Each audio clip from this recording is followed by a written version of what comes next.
Udah kelihatan? Halo? Udah terlihat? Sudah, Pak. Oke. Tolong direspon ya. Sebabnya saya ingin memastikan gitu semuanya jalan gitu ya. Jadi kalau saya nanya jalan, jalan gitu aja cepet ya. Baik, jadi seperti yang udah saya jelaskan bahwa pada basic measurement setup atau pada setup pengukuran scalar impedance maupun scalar transmission ya, intinya adalah basic setup ukuran ya. Intinya adalah terdiri dari beberapa komponen yang kita butuhkan ya. Pertama adalah generator atau sweep osilator ya. Yang kedua apa? Coupler atau directional coupler ya. Kemudian yang berikutnya apa? RF detektor ya. Ya. Dan untuk displaynya kita dapat menggunakan oscilloscope atau multimeter ya. Nah, sekarang kita udah membahas mengenai source-nya atau generatornya, di mana kita menggunakan sweep oscillator, dan juga kita sudah membahas directional coupler. Ya. Ada dua macam, ada yang tiga port, ada yang 4 port. Yang 3 port disebut juga sebagai single coupler, sedangkan yang 4 port disebut sebagai dual coupler. Nah, sekarang kita membahas mengenai detection devices atau RF detector. Nah, dalam basic setup pengukuran, kita menggunakan RF detector yang tunjukkan pada slide ini. Yang fungsinya di mana? Ini seperti saya mendengar ada percakapan ya. Barangkali bisa di mute mikrofonnya. Ya, tolong di mute mikrofonnya ya.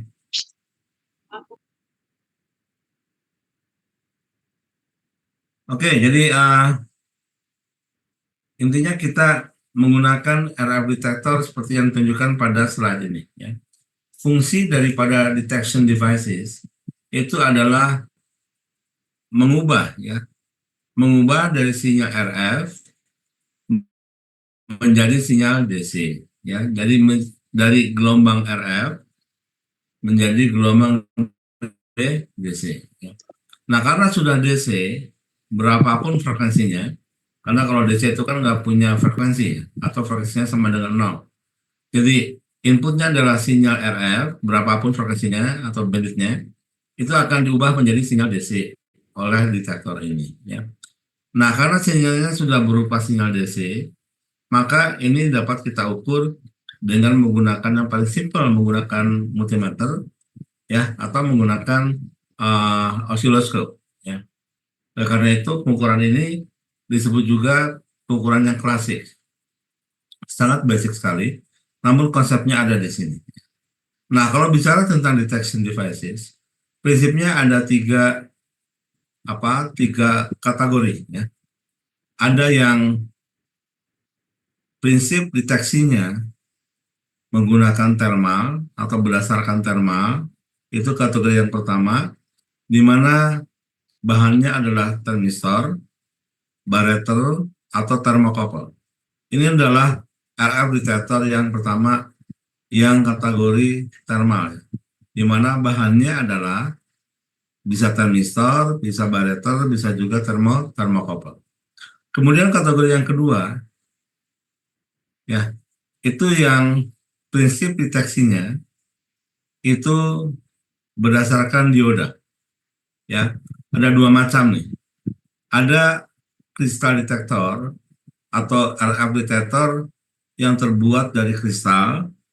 Yang kedua adalah yang hot carrier detektor. RF detektor yang dibuat dari bahan semikonduktor ya, atau disebut sebagai hot carrier detektor. Hot carrier detektor ya. Kemudian yang kategori yang ketiga adalah yang berdasarkan frekuensi conversion atau konversi frekuensi. Di mana di sini prinsipnya menggunakan device lain, yaitu sebuah mixer ya, Dengan mixer ini kemudian kita dapat menggunakannya untuk memperoleh uh, apa mixing secara fundamental, ya, atau menggunakan mixing secara harmonik, gitu, ya. Nah, prinsip yang ketiga ini atau prinsip yang berdasarkan konversi frekuensi ini tidak pernah kita lakukan, ya, karena memang kita nggak punya fasilitasnya. Dan juga kategori yang kedua, kategori yang pertama itu yang berdasarkan thermal pun nggak pernah kita lakukan karena kita nggak punya RF detektor yang berdasarkan prinsip thermal ini, ya. Yang kita punya dan kita pakai itu adalah yang kedua, yaitu yang diode detection. Detektor yang berdasarkan dioda. Ada dua macam. Ada yang kristal detektor, ada yang hot carrier detektor. Yang kristal detektor itu adalah detektor yang yang berdiri sendiri atau yang standalone, yang seperti yang biasa kamu gunakan di lab itu yang jenis kristal detektor, ya. Yang bentuknya seperti ini, seperti yang digambar itu. Sedangkan yang kedua, yang hot carrier detektor, ini detektor, ya, yang yang sangat responsif sekali terhadap frekuensi tinggi, karena juga namanya hot carrier detektor dan juga sangat cepat, ya, cara bacanya. Dan ini biasanya digunakan melekat pada alat ukurnya, di mana alat ukurnya adalah skala network analyzer, ya. Jadi alat ukurnya namanya skala network analyzer yang dilengkapi dengan detektor ini, detektornya seperti yang dalam gambar itu, yang sudah dilengkapi sama hot carrier detektor. Jadi kalau yang detektor kristal detektor itu berdiri sendiri, ya. Sedangkan yang hot carrier detektor itu sudah melekat dengan alat ukurnya atau nyatu dengan alat ukurnya, namanya skala network analyzer. Nah, karena hot carrier detektor ini terbuat daripada semikonduktor, ya, agar supaya dia bisa bekerja, itu bekerja berdasarkan bias. Jadi ada tegangan bias yang kita berikan dari skala network analyzer tersebut ke hot carrier detektor ini. Nah, kemudian dia bisa membaca, tampilkan pada layar atau tampilkan pada CRT-nya. Sedangkan yang diode detection itu nggak ada kabel apa-apa. Dia betul-betul pasif karena bahannya adalah kristal. Nah, baik yang diode detection, yang prinsip diode detection, baik yang kristal detektor maupun yang hot carrier detektor, ini semuanya berbahan yang sangat fragile, yang sangat mudah pecah. Jadi hati-hati jangan sampai jatuh atau terbentur dengan barang-barang keras, ya, karena ini mudah rusak, mudah pecah.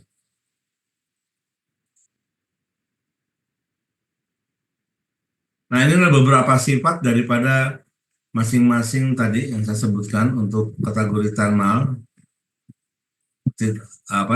yang menggunakan thermistor atau barameter.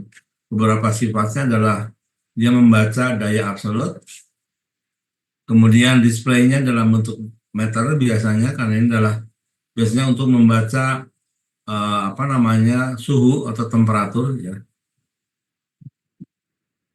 Kemudian aplikasinya di rangkaian bridge biasanya, karena ini biasanya digunakan untuk membaca suhu ruang, misalkan, ya, suhu ruang atau suhu daripada pembakaran gitu, ya, pembakaran metal atau besi gitu, biasanya di pabrik-pabrik yang menggunakan chamber suhu, ya. Itu karena itu alat ini sangat kejam, ya, dan sensitif kebakar. Jadi kalau mungkin temperaturnya terlalu tinggi bisa menyebabkan kebakaran. Yang termokal pun demikian, ya. Kemudian yang lainnya, yang penting ini, ya, dalam kategori yang kedua itu yang diode detection. Kenapa kita menggunakan ini untuk aplikasi RF? Memang ini yang digunakan. Jadi kalau yang tadi yang pertama bukan untuk aplikasi RF, ya, tapi untuk aplikasi mungkin industri yang dimana dia menggunakan kondisi-kondisi di mana perlu pengukuran suhu atau temperatur. Nah, sedangkan untuk yang jenis ini gunakan di RF, di bidang kita karena pertama dia memiliki frekuensi range yang sangat besar sekali, respon time yang cepat ya. Kemudian apa namanya uh, dibandingkan dengan yang tadi ini lebih lebih lebih rigid ya compare to barometer mount. Jadi maksudnya dalam hal mountingnya ini lebih rigid ya dibandingkan dengan yang pertama tadi. Nah, sedangkan yang jenis yang hot carrier atau Scotch Dyer, memang ini biasanya disebut juga sebagai Scotch Dyer. Jadi dioda yang berkecepatan tinggi ya. Dia memiliki bandwidth yang sangat-sangat luas. Oke, kemudian sangat rigid ya kontaknya dibandingkan dengan yang pertama. Oke, tapi ini memerlukan tegangan bias. Jadi agar supaya RF detektor Schottky diode ini atau RF detektor hot carrier detektor ini bisa bekerja, maka dia butuh bias. Oleh karena itu, alat ini biasanya attach dengan alat ukurnya, di mana di sini alat ukurnya adalah skala network analyzer. Udah terhubung ada kabel di sini, fungsinya adalah untuk menyalurkan sinyal yang dibaca oleh detektor ini dan juga sekaligus dia memberikan tegangan DC terhadap Schottky diode yang ada di dalam sini sebagai bahan dasarnya, sehingga dioda Schottky ini bisa bekerja atau RF detektor ini bisa bekerja. Itulah kira-kira sifat karakteristik daripada masing-masing jenis deteksi ya. Nah ini yang sistem konversi frekuensi nggak kita pakai, nggak pernah kita gunakan karena kita nggak punya fasilitasnya. Baik, ini adalah beberapa hubungan ya ditinjau dari sensitivitas ya. Kalau kita lihat di sini bahwa dynamic range bukan sensitivitas tapi dynamic range untuk masing-masing jenis itu berbeda ya. Dimana bisa kita lihat di sini untuk jenis yang kategori yang menggunakan prinsip fundamental mixing tadi ya, dengan menggunakan fundamental frekuensi dia memiliki dynamic range yang sangat luas sampai di bawah 130 dB ya. Sedangkan yang menggunakan hot carrier Schottky Dyer lumayan juga bagus ya, dia sampai kira-kira minus 50 dBm. Oke, jadi RF detektor yang kita gunakan untuk aplikasi RF dan microwave itu yang jenis diode atau dioda ya. Kenapa? Karena dia fast, sangat cepat dalam membacanya, responnya ya. Dan juga di samping itu juga dia memiliki daerah ukur atau dynamic range yang cukup memadai, kira-kira sampai minus 50 dB. Jadi dia bisa membaca level ya dari 0 sampai 50 dB down di bawahnya, bahkan ke atasnya dia bisa mampu membaca sampai plus 20 dBm. Jadi kalau level yang dibaca sudah melebihi batas plus 20 dBm ya, seperti dioda detektor yang yang jenis yang hot carrier ini atau yang Schottky yang nempel pada alat ukurnya, itu kalau kita gunakan untuk membaca level lebih daripada 20 dBm itu pasti rusak ya. Dan ini sudah terjadi di kita beberapa kali. Oke. Sebaliknya kalau dia membaca level yang di bawah kemampuan level bacanya nggak ada masalah. Karena dia mampu membaca sampai minus 50 dBm atau level yang sangat kecil sekali. Berarti sensitif membaca sampai minus 50 dB di bawah 0 ya. Nah ini adalah yang terakhir dalam setup pengukuran kita. Jadi yang pertama adalah shift oscillator kita harus punya, kemudian directional coupler kita harus punya, RF detector kita harus punya, yang terakhir adalah alat bacanya. Nah karena signal yang dihasilkan dari pengukuran ini adalah berupa sinyal DC, output daripada RF detector tersebut, maka dalam pembacanya kita bisa menggunakan alat ukuran sederhana seperti ini, osiloskop misalkan ya. Bisa langsung baca, osiloskop membaca DC, multimeter ya membaca DC. Ya. Tampilannya bisa dalam bentuk meter begini, dalam bentuk digital bisa, atau juga bisa di satu persatu kita ukur kemudian dibuat chart seperti ini, ya. Atau menggunakan ASMA recording. Ini udah nggak zaman lagi menggunakan ini, kalau dulu menggunakan ASMA recording ya. Jadi untuk membaca suatu grafik atau kurva itu salah satu caranya adalah menggunakan alat yang namanya ASMA recording. Oke. Baik. Kemudian ada juga yang menggunakan CRT. Bentuk CRT pada umumnya sekarang digunakan ya. Nah, kalau menggunakan CRT ada tampilan logaritmik, ada tampilan linear. Biasanya untuk alat ukur RF seperti spektrum analyzer, scalar network analyzer, tampilan itu biasanya dalam mode logaritmik. Nah, sedangkan osiloskop itu biasanya dalam mode linear. Tapi alat ukur RF pun seperti spektrum atau scalar pun ada yang juga bisa baca dalam mode linear. Lalu bedanya apa? Kalau kita menggunakan tampilan linear, maka untuk membaca level yang sangat rendah, ya, itu biasanya apa namanya layarnya itu nggak cukup untuk menampilkannya. Karena apa? Karena dibutuhkan daerah ukur yang luas. Ya. Misalkan membaca level dari 0 dBm sampai dengan 50 dBm lah, begitu misalkan ya. Itu kalau kita ingin tampilkan dalam bentuk linear, ya, pada CRT dalam bentuk linear atau dalam mode linear, CRT nggak mampu dia menampilkannya. Oleh karena itu, dilengkapi juga biasanya dengan mode logaritmik, dan memang ini adalah yang paling banyak digunakan dalam mode logaritmik. Dengan mode logaritmik, ya, jadi dalam logaritmik misalnya yang ditampilkan, itu kita dapat menampilkan semua respon ya, daripada suatu device yang kita ukur.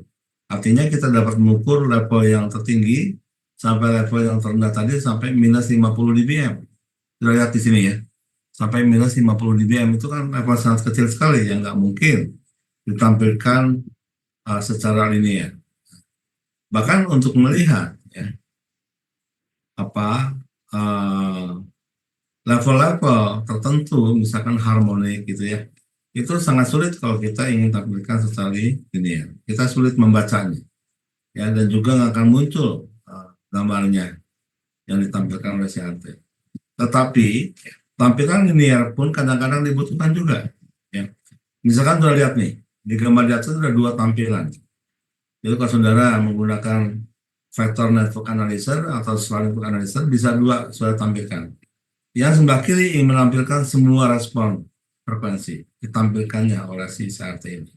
Tetapi kalau kita ingin melihat ripple misalkan, pada daerah pasban ini, daerah atasnya ini, yang secara apa kasat mata di sini kelihatannya seperti lurus begitu ya, flat gitu kan.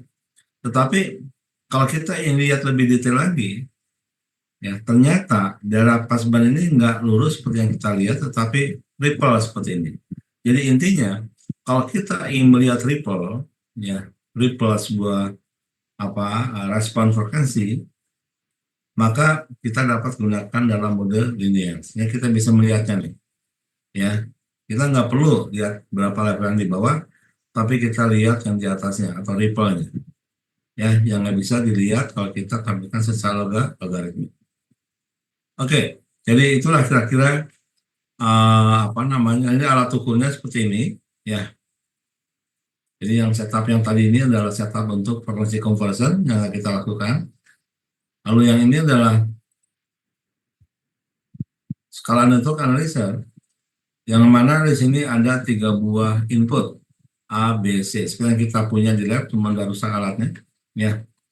Nah, A biasanya apa penyebutannya bukan ABC tetapi A, ya, jadi input A, input B, dan input R, gitu. A, B, ya pokoknya ada 2 channel di sini, A dan B. Satu lagi yang channel yang ketiga, ini penyebutannya adalah R. Kenapa R? Singkatan daripada reference, ya. Jadi sebelum kita ngukur, kita tentukan referensi kita berapa levelnya. Nah, kemudian kita ukur. Kita ukur, Ya, menggunakan A boleh atau menggunakan detektor yang B boleh. Nah, karena di sini ada 3 input A, B, dan R, sehingga kita bisa mengukur satu, mengukur transmission dan mengukur impedance. Mengukur transmission adalah mengukur seperti gain dan loss, ya. Langsung kita berikan inputnya berapa, kita ukur dulu. Bisa kita ukur dengan menggunakan detektor yang terhubung dengan input R ini. Lalu outputnya kita ukur dengan A. Nah, untuk mengukur baik itu gain atau loss, tinggal kita gunakan fungsi ratio, fungsi perbandingan A dibanding dengan R. Ya. Kalau level A lebih besar daripada level R sebagai reference, katakanlah misalnya R-nya referensinya saya set 0 dB. Lalu mengukur di output rangkaian ya oleh detektor yang terhubung dengan input A ini, saya memperoleh plus 10 dBm misalnya. Nah, berarti karena A lebih besar daripada R, maka kita menggunakan fungsi ratio A per R. Dipastikan itu adalah sebuah gain, ya. Jadi device yang kita ukur dan merupakan sebuah amplifier yang memiliki gain 10 dB. Sebaliknya, kalau misalnya kita mengukur device yang lain, kita berikan reference levelnya atau level referensinya 0 dBm. Dengan diukur terlebih dahulu, menggunakan detektor yang terhubung dengan AR ini, ya, kita berikan sebesar 0 dBm. Lalu kita ukur di output device tadi oleh detektor yang terhubung dengan input B. Boleh aja A, ya, tapi di sini A tadi udah misalkan, sekarang yang B, ya. Ternyata kita memperoleh level minus 10 dBm. Nah, level minus 10 dBm yang dibaca oleh detektor B ini kan lebih rendah daripada level referensi yang 0 dB tadi, ya. Sehingga itu dapat dipastikan merupakan loss. Karena ada loss 10 dB, dipastikan device itu adalah berupa apa namanya atenuator, ya, atau peredam, atenuator atau kabel bisa juga, atau device yang lain. Oke. Nah, alat ini dulu kita betul-betul menggunakan alat ini kalau untuk analisa, ya, kita punya berapa biji, punya 4 kalau nggak salah awalnya tuh, dan berangsur-angsur rusak dan sekarang sama sekali sudah tidak punya lagi, ya. Mudah-mudahan bisa diatasi segera mungkin. Baik, jadi itulah. Nah, kita kembali ke sini, ya.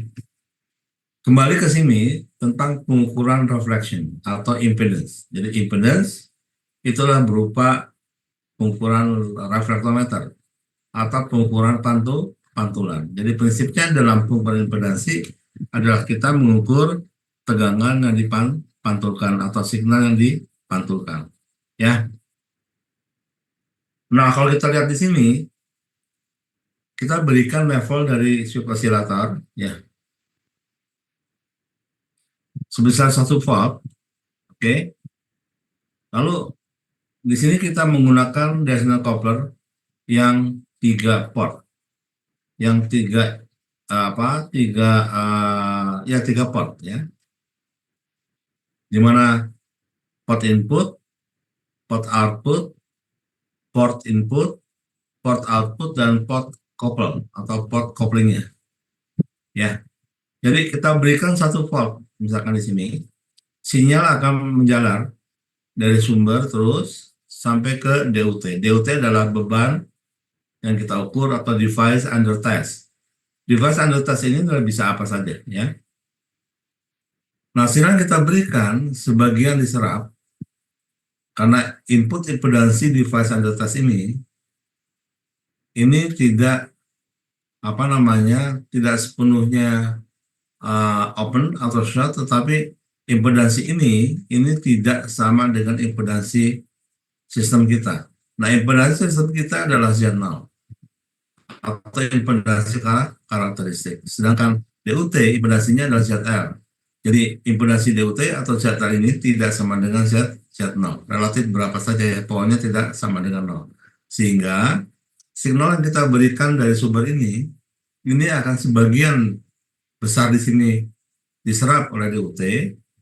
Nah, sebagian lagi akan dipantulkan karena mismatch impedance, ya. Karena mismatch impedance. Nah, sinyal yang dikembalikan ke sumber ini, kita lihat nih, sebesar apa, setengah volt, kemudian akan dikoppel, ya, dikoppel ke arah sana, oke, kemudian dikoppel katakanlah sebesar 0, diperoleh besar 0,05 volt, ya. Kemudian disearahkan oleh RF detektor ini menjadi sinyal DC yang kemudian dapat diukur oleh osiloskop ini. Besar berapa tadi? Sebesar 0,05 volt misalkan, ya. Nah, kalau kita sudah dapat mengukur sinyal yang dipantulkan yang sebesar 0,5 volt ini, ya, maka apa? Kita dapat apa? Dapat memperoleh namanya koefisien pantul atau reflection coefficient, di mana reflection coefficient atau rho itu sama dengan rasio atau perbandingan daripada tegangan yang dipantulkan dibagi dengan tegangan yang datang. Oke. Ya. Nah, di sini agak sedikit apa namanya? Sedikit bingung mungkin, ya. Karena itu akan saya jelaskan menggunakan pen aja, ya, supaya lebih clear. Oke. Jadi saya akan mengklarifikasi bagaimana pengukuran reflektometer ini atau pengukuran impedansi ini menggunakan koper yang 3 port. Oke.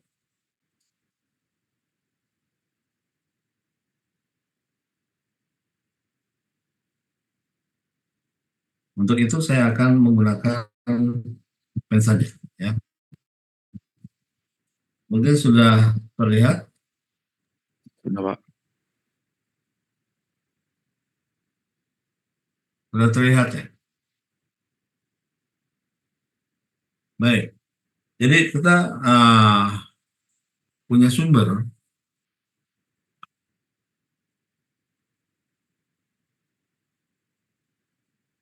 Jadi saya punya sumber namanya sweep oscillator, ya. Sweep oscillator. Kita berikan dari sweep oscillator ini ke coupler, ya. Yang pertama adalah seperti ini, ya. Jadi saya akan klarifikasi nih. Jadi kemarin tadi mungkin agak beda karena memang saya mau klarifikasi, ya. Saya berikan ke coupler yang normalnya seperti ini. Jadi ini adalah inputnya, ini input, ini output. Normalnya kan begini. Ini adalah couplernya, kopling, ya. CPL itu kopling. Lalu di sini saya pasang DUT tadi. Saya pasang DUT yang saya gambarkan seperti ini. Ini DUT yang impedasinya adalah Z, L. Sedangkan sistem kita impedasinya adalah Z, 0, impedansi karakteristik, ya. Nah, signal yang dikirim dari sini, katakanlah tegangannya, ya, PS, itu adalah 1 volt misalkan, ya. Satu volt. Sebetulnya 1 volt itu bukan DC, namun 1 volt AC, karena RF, ya. Jadi dari sumber ini berupa sinyal RF yang levelnya adalah satu volt, ya. Karena demikian. Kemudian kalau kita berikan 1 volt, kalau di sini saya ukur, ya, di port CPL ini saya ukur, ya, melalui RF detector, ini RF detector nih, di mana sebuah coupler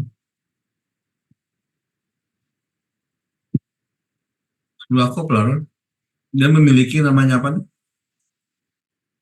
Ini namanya adalah uh, coupling, ya. Ini namanya adalah coupling factor. Coupling factor atau disingkat CF, disingkat CF, coupling factor. Oke. Nah, kalau posisi daripada koplernya adalah seperti ini, maka sinyal yang datang dari sumber shift oscillator ini itu pasti akan diteruskan, ya, akan diteruskan. Saya gambarkan di bawah aja, teruskan terus sampai sini, ya, sampai output ini. Sedangkan ada juga sinyal yang diarahkan menurut gambar daripada arah panah kopling ini ke arah sini. Berarti ada signal yang datang kemudian diarahkan ke sini, ya. Nah, kalau kopling faktornya adalah katakanlah misalkan ini adalah 20 dB, misalkan ya 20 dB. Lalu saya berikan signal 1 volt, maka akan dikopling sebesar 20 dB. Di sini jadi dapat berapa nih? Kopling itu artinya mengambil. Kalau mengambil berarti sebagian dari sinyal yang datang akan diambil sebagian ke arah sini, besar berapa? 20 dB. Pasti dapat di sini 20 dB lebih rendah daripada 1 volt. Ya, 1 volt itu adalah sama dengan 1000 milivolt. Ini sama dengan 1000 miliwatt, ya. Nah, kalau berdasarkan spesifikasi kopling yang kita pakai, dia punya kopling faktor 20 dB, ini adalah faktor 100, ya, faktor 100 karena apa namanya? Kopling faktor ini diukur berdasarkan daya. Nah, jadi rumusnya adalah 10 log 100 adalah 20 dB. Oke. Jadi kopling faktor 20 dB ini sama dengan memiliki faktor berapa? 100 kali, ya. 100 kali. Berarti kalau kita ukur di sini harusnya ini dapat berapa? Dapat 1/100-nya daripada yang masuk. Yang masuk itu adalah 1 volt. Ya kan, yang diberikan dari sumber 1 volt akan disampel atau akan dicuplik atau akan diambil 1/100-nya dari 1000 miliwatt. Jadi itu dapat berapa? 1/100 dari 1000 miliwatt berapa? 10.000 dibagi 100 berapa? 10 miliwatt, ya. Jadi kita sebut saja di sini tegangannya, saya sebut E aja, ya. Rumusnya jadi RF, bukan RF.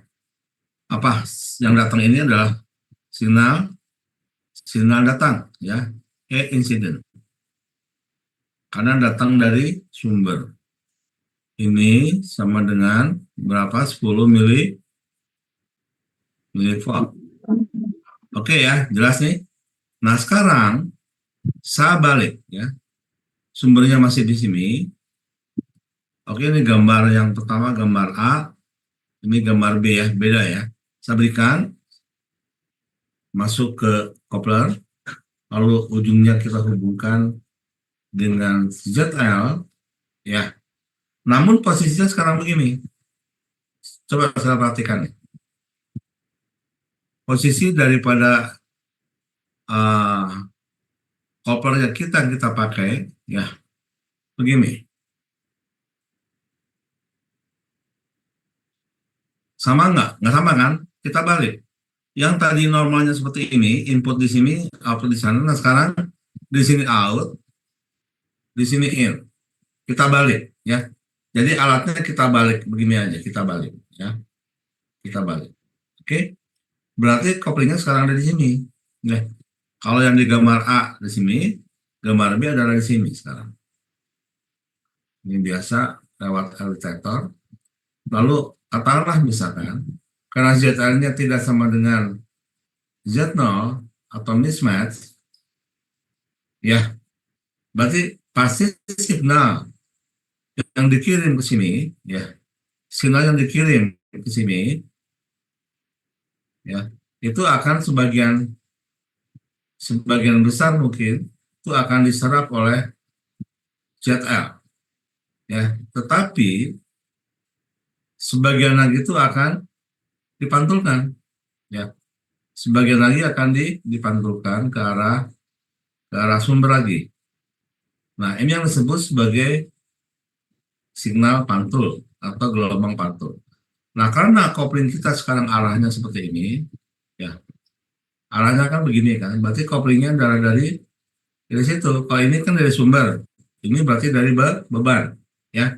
Jadi gambar yang pertama, signal dikopel, signal yang datang dari sumber ke arah sini, ke arah kopling pot. Gambar yang B, signal yang dipantulkan dari beban, ya, ini gelombang ini yang dipantulkan dari beban, itu kan dikopel ke arah sini. Maka sekarang sinyal pantulkan ini akan dikopel ke arah sini. Paham ya? Oke. Berapa besarnya katakanlah kita nggak tahu berapa ZL-nya pastinya ya.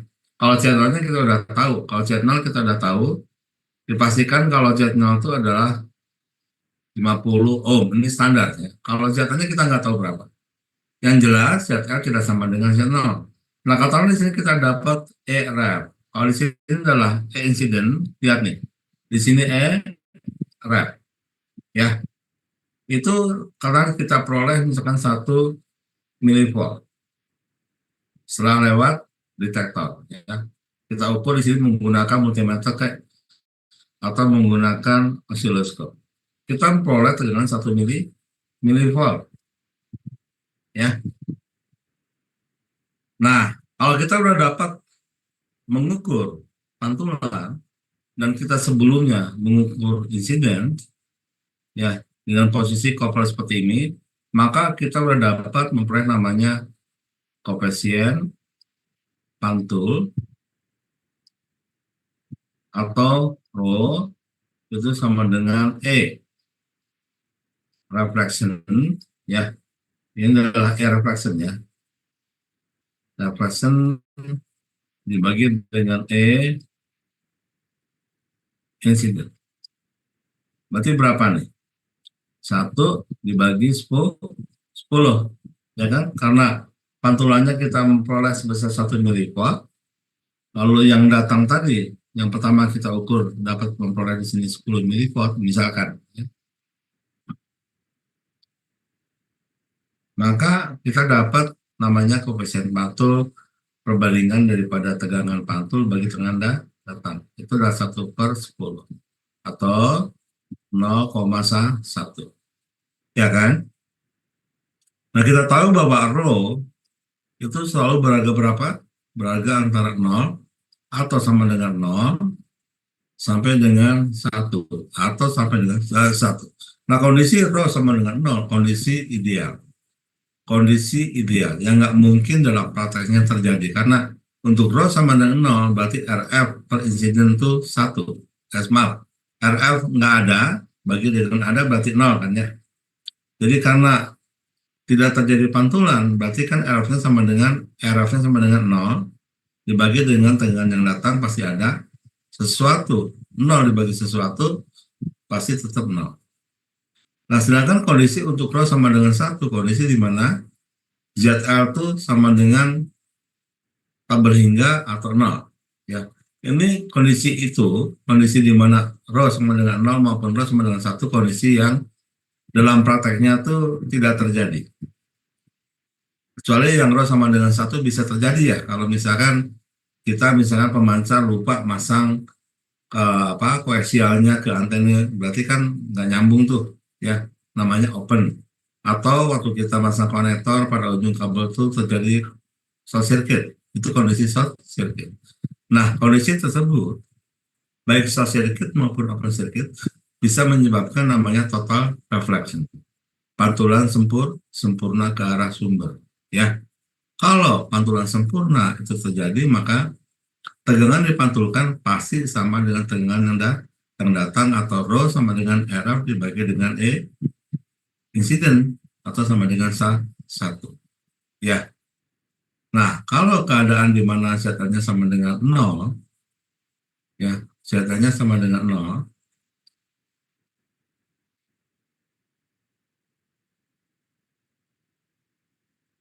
jadi kalau Z-nya keadaan short circuit, ya, short circuit, berarti terjadi pantulan sempurna juga. Short circuit itu artinya Z-nya sama dengan 0, ya, karena dihubung singkat.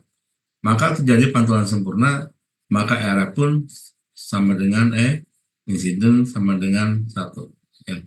Nah, kalau ZL-nya kita buka, open circuit, maka ZL-nya tak berhingga. Nah, sehingga juga terjadi pantulan sempurna. Ya.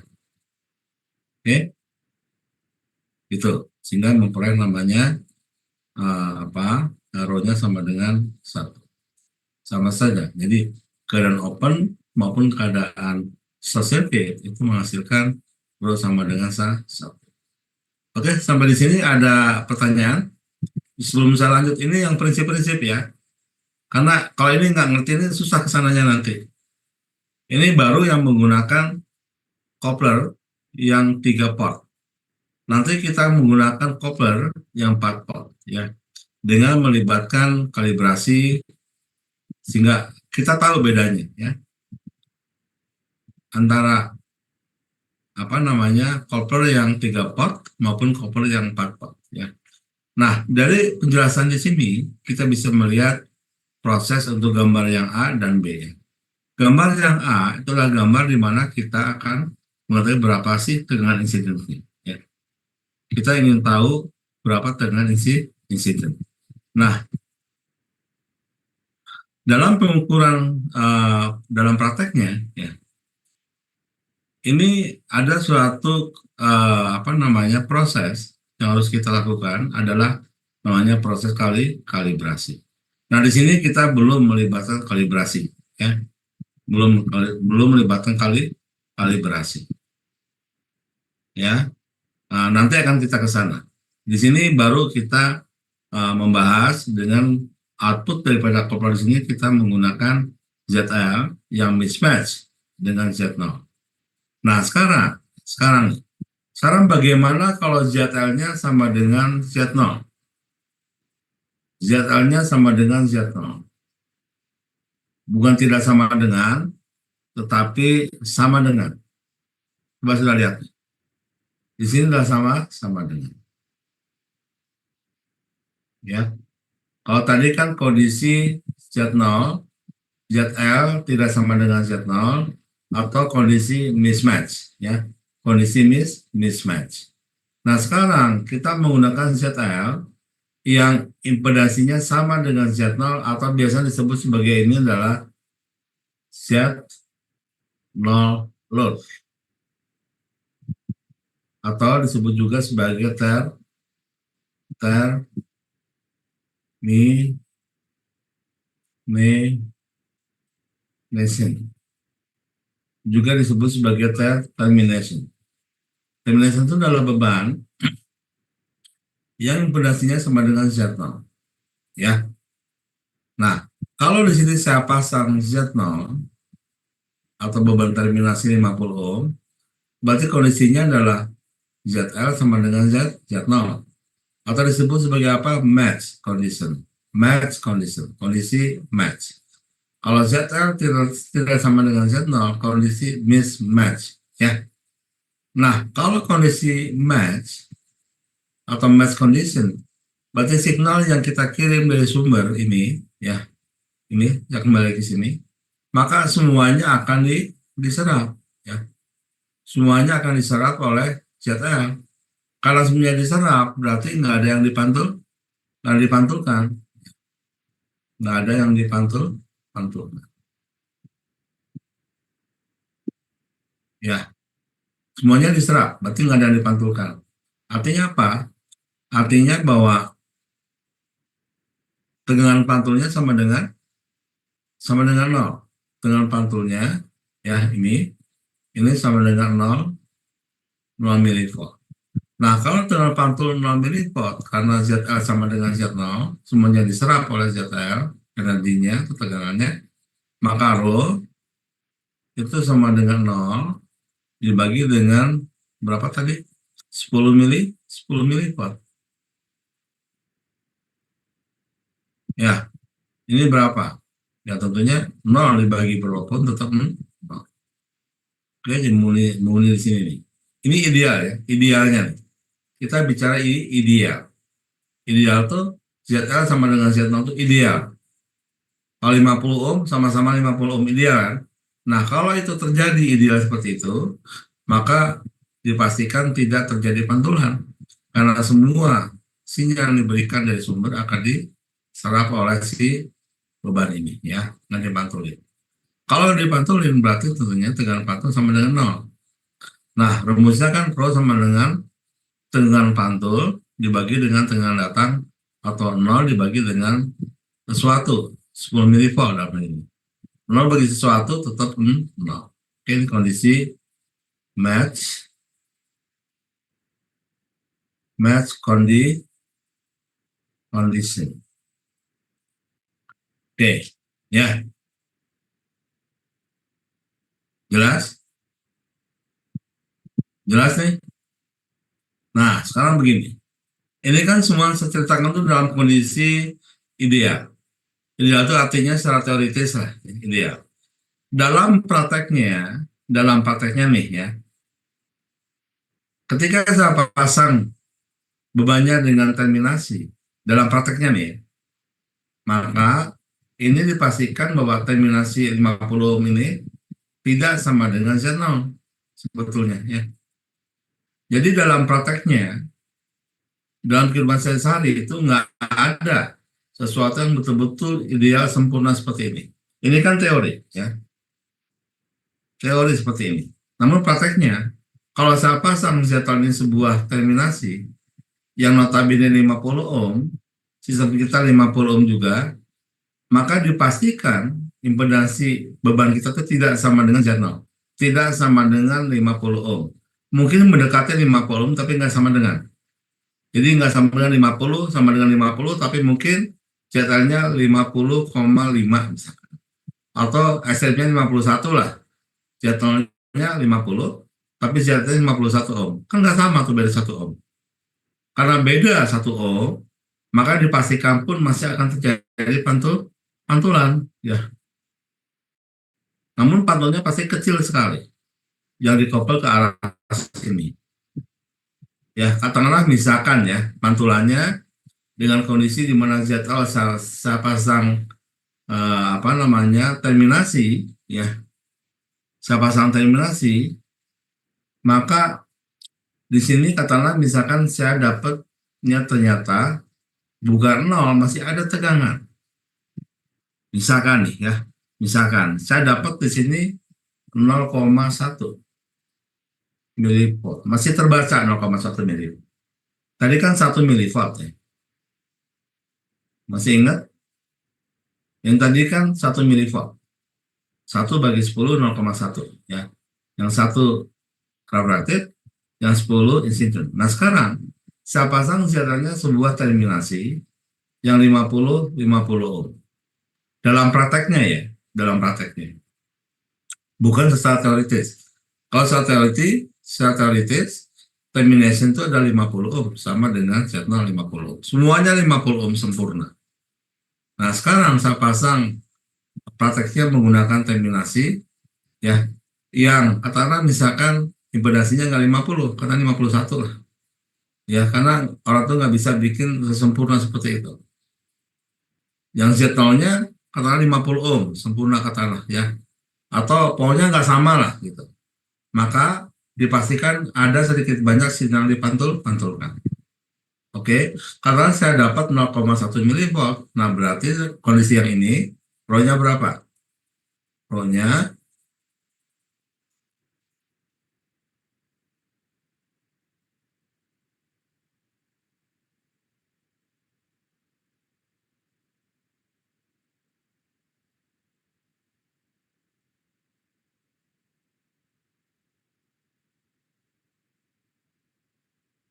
Rho-nya itu sama dengan RF, kita tulis berkali-kali supaya kamu ingat ya. E incident itu sama dengan 0,1 milivolt dibagi dengan berapa? 10 ya.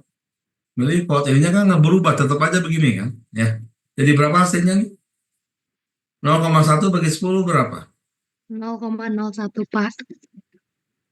0,01 Rho-nya sekarang ya. gitu kan beda ya. Nah, rho, 0,001 ini kalau kita nyatakan dalam RL jadi berapa? RL itu apa? Return loss ya. Loss RL sama dengan minus 20 log rho. Rho-nya adalah berapa?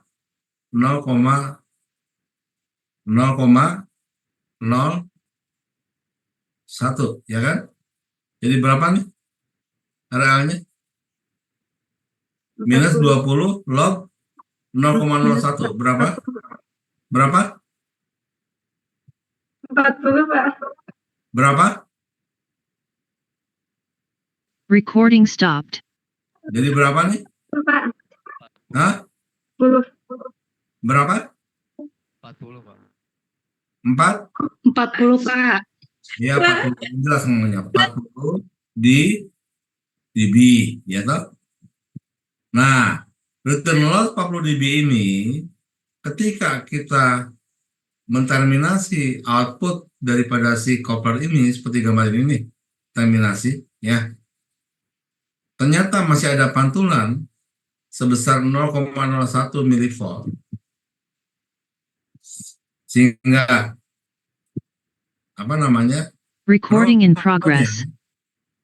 Rho-nya adalah 0, apa 0,1 milivolt ya, 0,1 milivolt dibagi dengan 10. Jadi berapa tadi? Mana ya saya tulis di sini? Yang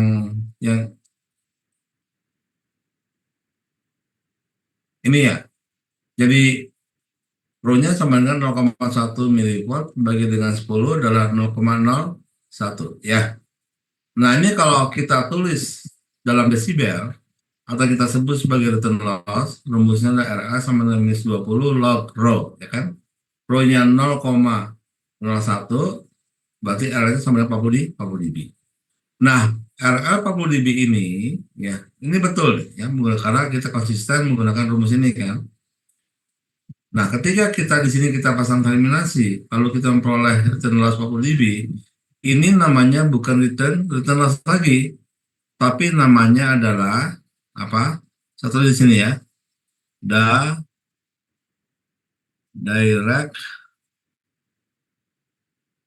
V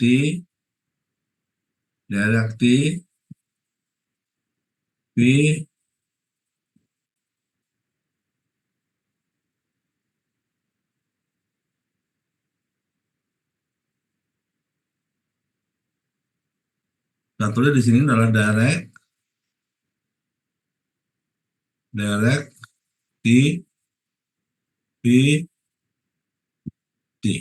namanya directivity ya. Jadi coba dengarkan sekali lagi nih, ketika output dari coupler ini saya pasang termination load yang 50 ohm ya, diklaim 50 ohm, kenyataannya nggak 50 ohm, ternyata kita memperoleh pantulan sebesar 0,01 ya kan. Nah, ini kalau kita nyatakan dalam desibel, rumusnya adalah RL sama dengan 20 log rho, itu namanya return loss ya. Jadi kalau rho kita desibelkan, namanya return loss. Nah, return loss ini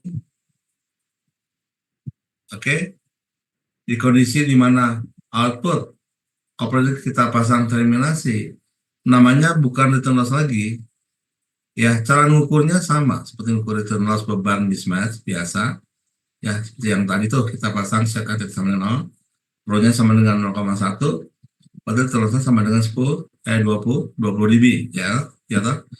Nah, itu betul return loss karena ZL mismatch dengan Z0 ya. Tapi ketika ZL match dengan Z0 dalam prakteknya nih, maka pantulan kita peroleh kalau kita nyatakan dalam desibel ini namanya bukan return loss lagi tapi directivity. Jelas kan? Nah, lalu apa sih definisinya? Directivity itu adalah penjelasan saja ya. Directivity itu adalah menjelaskan Ya, dativity adalah parameter dativity sebuah coupler itu menjelaskan bahwa sebesar apa atau sebaik apa ya si coupler itu mampu membedakan antara gelombang yang dipantulkan dengan gelombang yang datang. Ya, gitu. Oke. Nah, kalau dativity-nya itu besar, seperti 40 dB itu besar sekali, berarti faktor berapa tuh? Faktor 10 pangkat 4, ya. Maka perbedaan antara gelombang pantul dan gelombang datang tuh sekitar perbedaannya tuh berapa? 10 pangkat 4 kalinya atau 10.000 kalinya. Ya, gitu. Semakin besar dativity-nya, itu semakin baik directional coupler yang kita gunakan. Karena dia mampu membedakan atau mengarahkan sebesar 40 dB atau faktor 1000, faktor 10 ribunya. Ya, gitu. Ya. Nah, mungkin nanti akan lebih jelas lagi ketika kita ketika kita menggunakan coupler yang empat port. Baik, ada pertanyaan? Kenapa demikian? Karena kalau di sini kita kan hanya menggunakan coupler yang 3 port, hanya menggunakan kopling yang itu juga, yang ini aja kan ya, cuma dibolak-balik kan sama aja itu juga kan fisiknya, ya kan? Jadi dalam pengukuran yang model seperti ini, kita hanya membalikan saja posisi daripada coupler, yang input jadi output, yang output jadi input kan ya. Tapi couplingnya kan tetap ini juga nih. Secara fisik kan ini tuh cuma dibalik aja posisi yang sebelumnya di depan, dekat dengan sumber, dan sekarang dekat dengan beban. Tapi ketika kita menggunakan yang coupler yang 4 port, di mana di sana ada dua couplingnya, couplingnya itu ada dua, yang dipastikan seharusnya mereka tuh simetri, tapi dalam kenyataannya tidak simetri. Nah, itu jelas sekali menunjukkan dativity si coupler itu.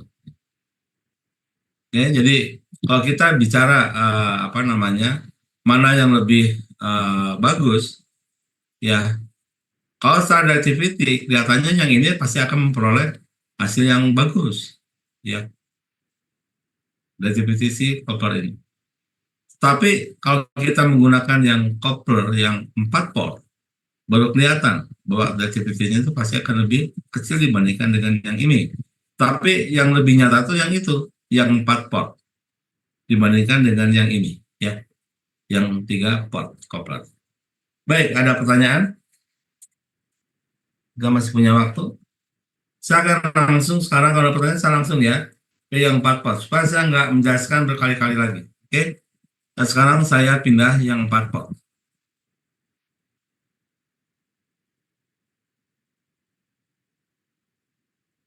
Nah, sekarang saya menggunakan yang directional coupler yang namanya Joule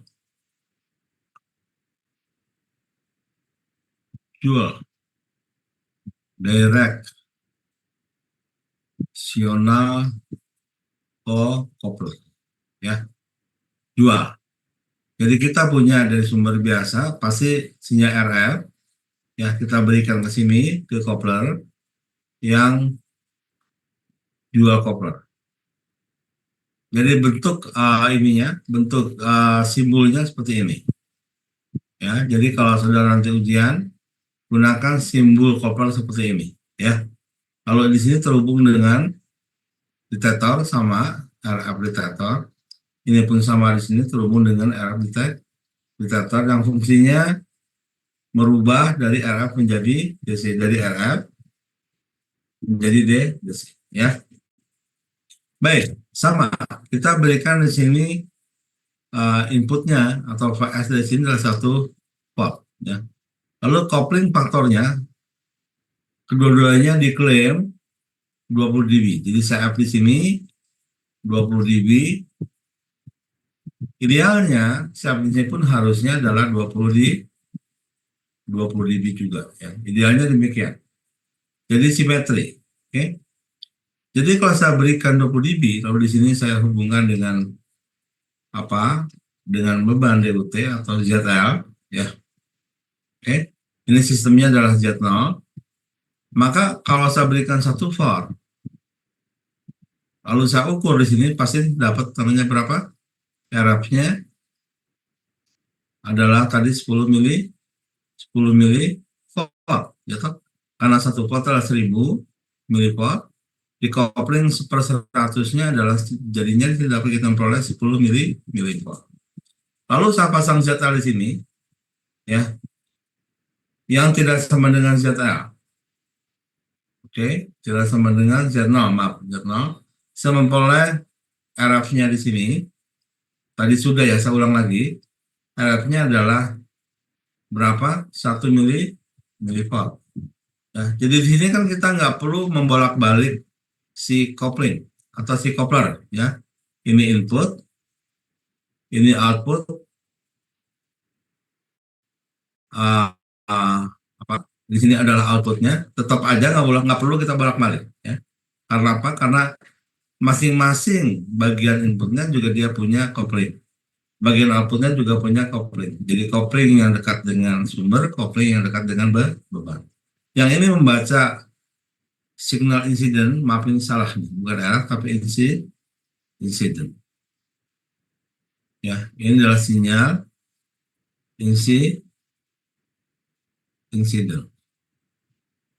Tulisannya nggak benar. Tegangan insiden. Yang mana saya peroleh sebesar 10 milivolt karena kita kopling besar 20 dB. Yang ini ketika Z-nya tidak sama dengan Z0, ya, lalu saya ukur di sini kopling faktornya sama 20 dB, katakanlah saya dapat tegangan sebesar 1 milivolt. Nah, berarti return loss sama dengan minus 20. Saya langsung dalam bentuk return loss, ya. 20 log rho, ya. Di mana rho-nya itu sama dengan RF dibagi dengan E insiden, ya kan?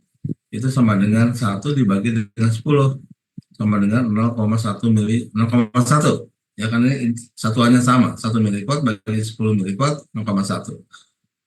Lalu kita masukkan di sini, jadi RL sama dengan minus 20, ya, log 0,1. Ini harus mutlak, ya. Maka hasilnya ini adalah berapa? 0,1 berapa? 1. Atau minus 1 kalikan 20. Minus 20 adalah tetap 20 di return loss. Alright? Ya. Nah, sekarang kita pasang terminasi lagi kayak tadi. Di mana seolah-olah di sini bahwa ZL itu sama dengan Z0. Yang sebetulnya nggak betul-betul sama dengan. Karena ZL-nya adalah 51, ZL-nya adalah 50. Katakan demikian. Atau ini 52, ini pokoknya nggak sama lah gitu, ya. Nah, saya pasang saluran terminasi yang saya klaim sama dengan Z0. Maka tidak akan terjadi pantulan. Ya. Karena semuanya akan diserap oleh beban ini. Tetapi karena, ya, ini nggak betul-betul sempurna sama dengannya, berarti ada sedikit signal yang dipantulkan ke arah sini, ya. Jadi ke arah sini. Tadi sudah disebutkan bahwa kita memperoleh sebesar berapa RF di sini, ya. Ketika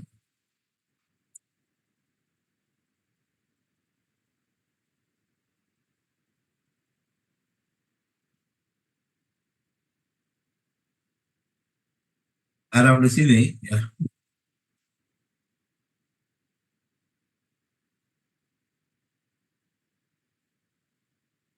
besar 0,01 milivolt. Tadi udah, ya. Berarti rho-nya berapa nih?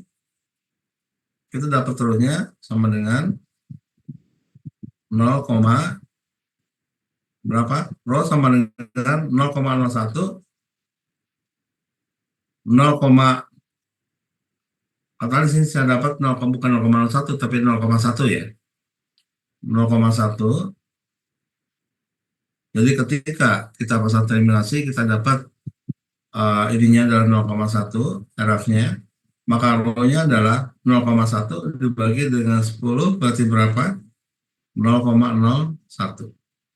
Nah, ini sama dengan kalau saya nyatakan dalam RL, itu sama dengan minus 20 log 0,1. 0,01. Hasilnya berapa ini? 2. Minus 2 kali minus 20 dalam 40 dB. Ya. Nah, 40 dB ini, atau return loss 40 dB ini disebutnya bukan return loss, tapi apa? Namanya direct DPT. Ya. Oke.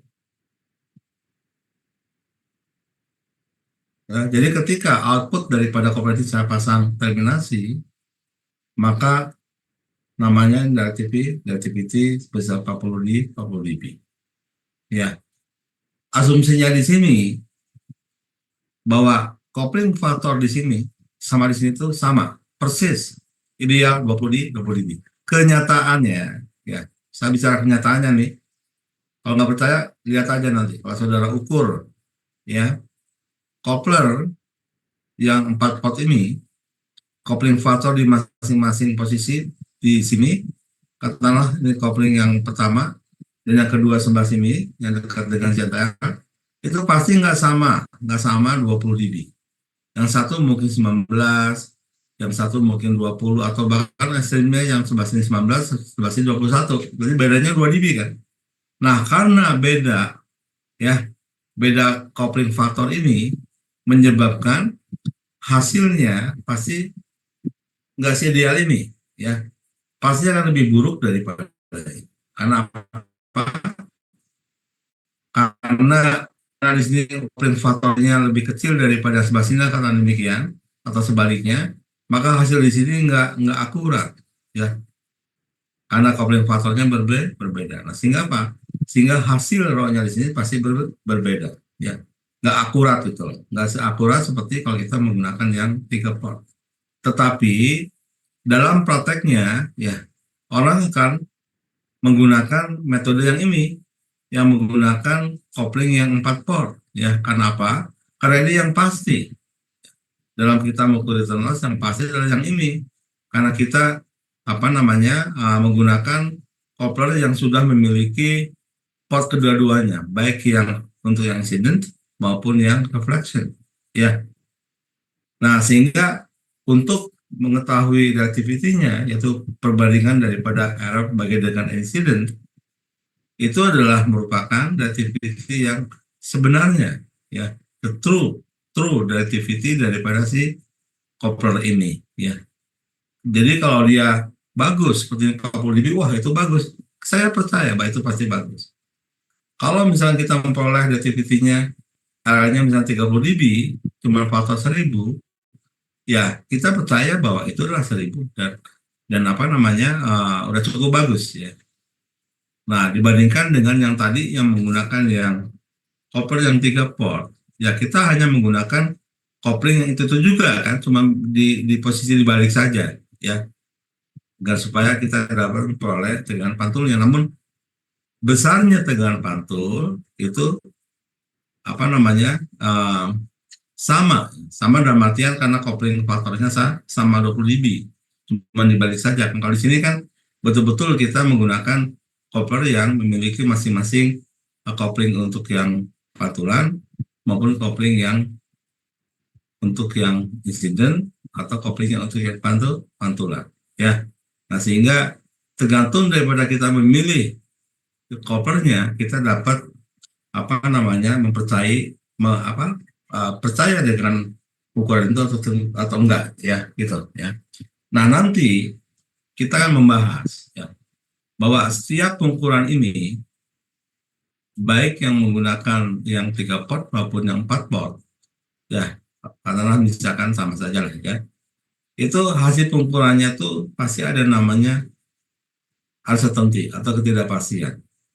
Apalagi kalau kita menggunakan yang coupling yang semacam ini, udah pasti, ya, gara-gara coupling di sini nggak sama persis, secara tes ya disebutnya sama, tapi kenyataannya tuh nggak sama. Kita cobalah kita ukur, pasti nggak sama, meskipun kita baru beli dari pabrik tuh pasti nggak sama ada bedanya karena memang sulit membikinnya ya. Nah, itu menimbulkan ketidakpastian dari hasil pengukuran.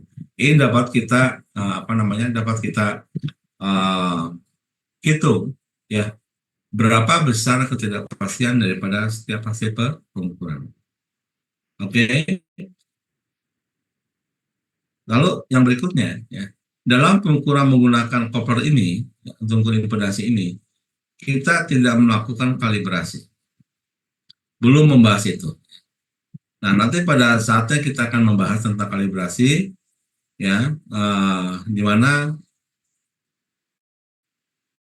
kalau kita menggunakan koper, isi koper, short atau koper wajib itu. Ya. Jadi kalibrasi itu wajib kita lakukan ketika kita akan mengukur impedansi. Baik menggunakan decimal coupler yang 3 port maupun coupler yang 4 port ya. Oke, jadi kita harus melakukan kalibrasi short dan open. Apa bedanya? Nanti akan kita bahas dalam pembahasan pekan yang akan datang ya. Oke, jadi saya kira udah cukup pembahasannya. Nah, sekarang ya, saya untuk menghabisi waktu, saya sekarang ubah, ya sekarang saya ubah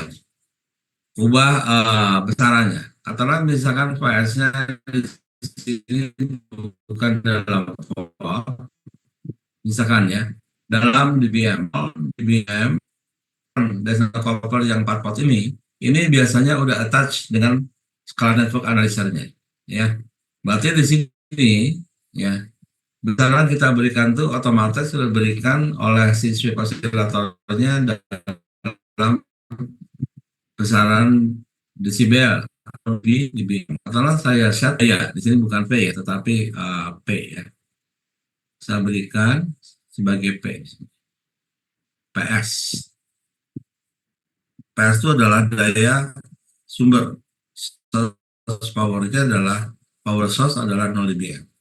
Karena dia memiliki kopling 20 dB tetap sama dan pasti menggunakan juga detektor yang attach pada skala network analyzer-nya, maka di sini saya memperoleh namanya apa?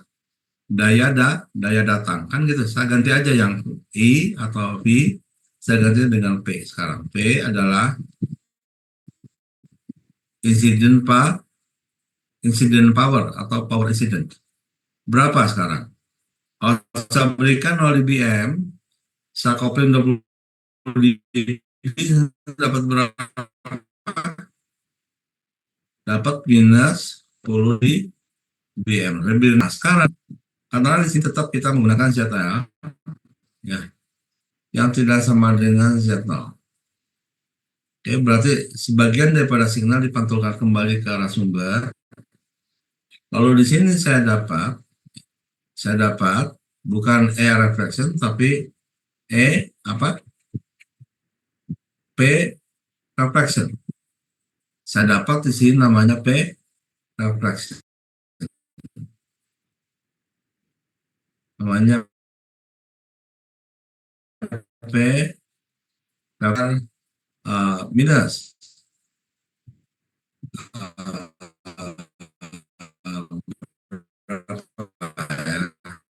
minus 40 dBm. Ini namanya pantulan. Sinyal yang masuk sebesar 0 dBm ya, akan dipantulkan kembali sebesar minus 40 dBm ya, yang dikoppel ke arah sini ya. Berarti sekarang saya dapat apa? Saya dapat menghitung apa? Saya dapat menghitung namanya return loss. RL itu sama dengan ya power reflection dibagi dengan power incident. Ini sudah ada kan? Minus 40 dBm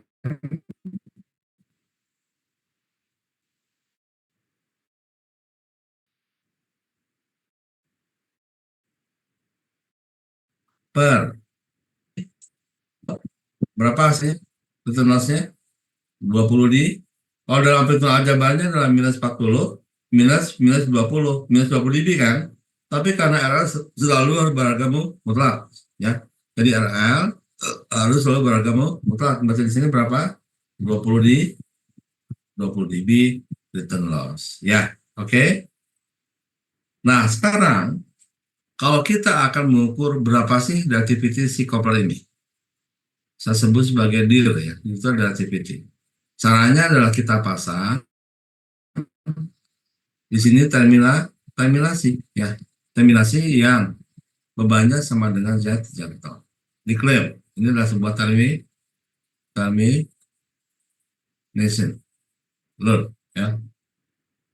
Maka karena terminasi berarti nggak dipantulin kan, semuanya bisa diserap oleh si beban ini.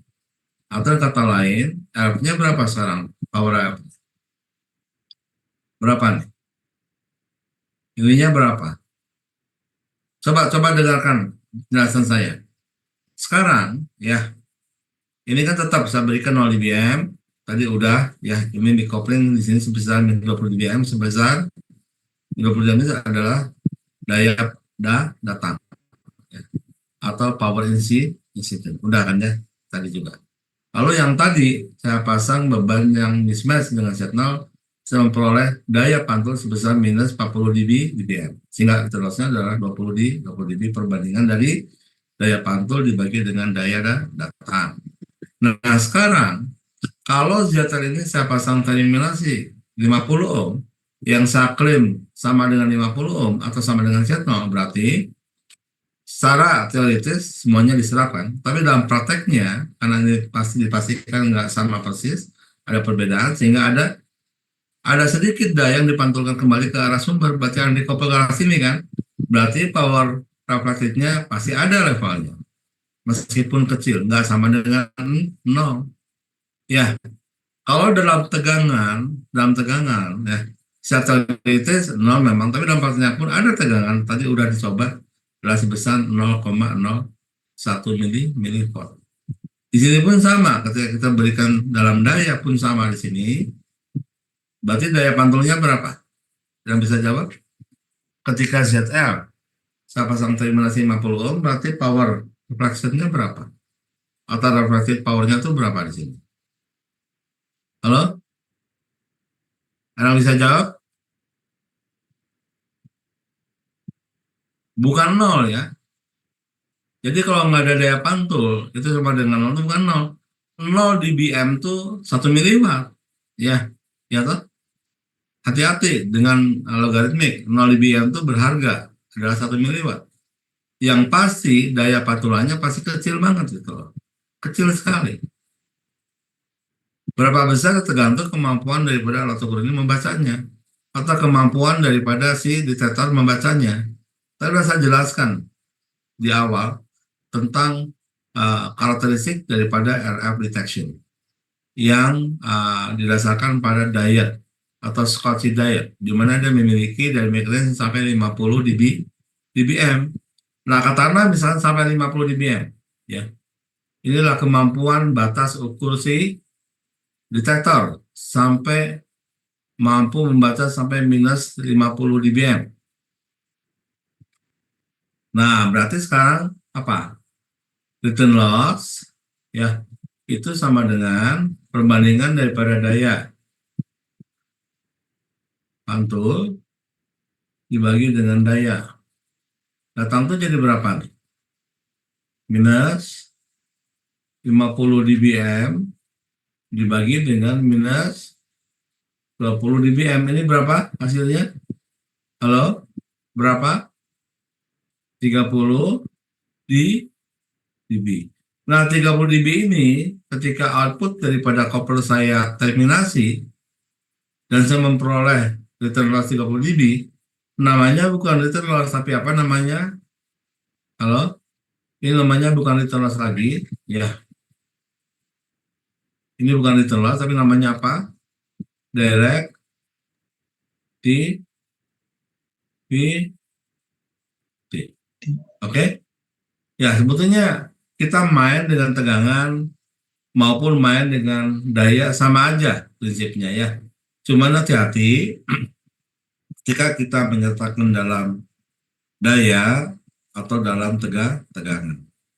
Beda ya. Kalau daya adalah 10 log sekian, tegangan 20 log sekian.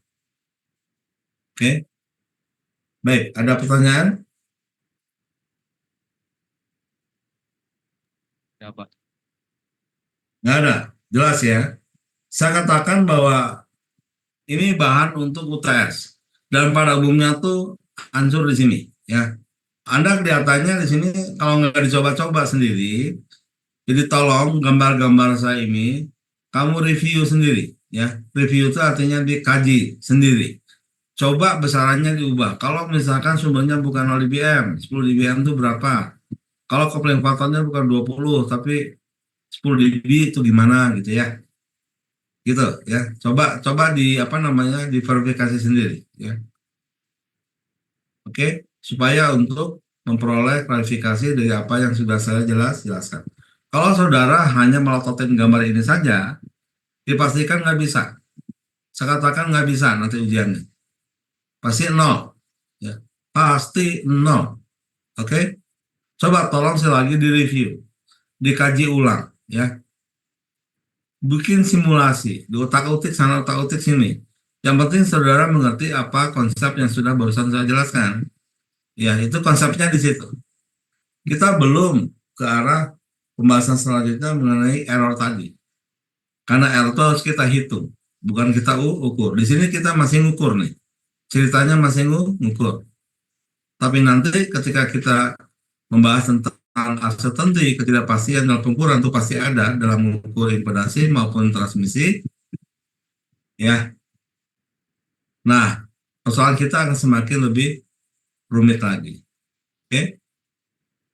Karena nanti akan melibatkan directivity, melibatkan kalibrasi, dan sebagainya.